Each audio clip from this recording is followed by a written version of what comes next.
ہمارے ایک دوست نے دعوت کی, اس وقت اتفاق سے میری صرف 2 تھی, تو میں نے کہا دونوں کو ایک ساتھ لے کے جاؤں گا تو میں خود نہیں جا سکوں گا, میں باہر ہی کھڑا رہوں گا, تو اس لیے 1 by 1 پہلے ایک کو پھر دوسرے گھر والوں کو لے جاؤں گا. تو جب ایک گھر والوں کو میں لے کر گیا ہوں, آدھا گھنٹہ پونا گھنٹہ گزرا, وہ ٹائم پہ گھر والے آ گئے اور میں لے کے چلا آیا. اب دوسرے کو لے کر گیا, دوسرے گھر والوں کو, ان کو وہاں ہو گئی دیر. اب دیر ہو گئی تو مجھے فون کرنا بنتا تھا, بھائی کیا ہو گیا, اتنا ٹائم کیوں. 2-3 دفعہ میں نے فون کر لیا کیونکہ لیٹ بہت ہو رہے تھے, لیٹ نائٹ, دیر ہو گئی تھی رات. میں نے ان کو لے آیا باہر, 2-4 دن ہمارے گزرے, اس کے بعد لڑائی شروع, ڈرون پہلی والی سے, جن کو پہلے لے کر گیا تھا نا.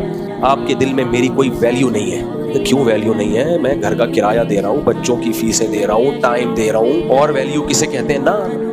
اب اچھا, خواتین کی عادت ہوتی ہے اصل بات نہیں بتاتی, شروع میں یہ سیاستیں چل رہی ہوتی ہیں. جب اس کی ڈیپ میں گیا تو پتہ یہ چلا کہ جنہوں نے گھر میں دعوت کی تھی نا عقیقے کی, ان کی خواتین کا کہیں بعد میں رابطہ ہوا پہلے گھر والوں سے, اور ان کی خواتین نے ہمارے پہلے گھر والوں کو کہا کہ جب آپ آ کے بیٹھی تھی مفتی صاحب کا ایک فون بھی نہیں آیا, جب دوسری آئی تھی کم سے کم 5-6 کالیں کی ہیں, اتنی فکر ہے. میں نے کہا میرا پروگرام اڑ گیا.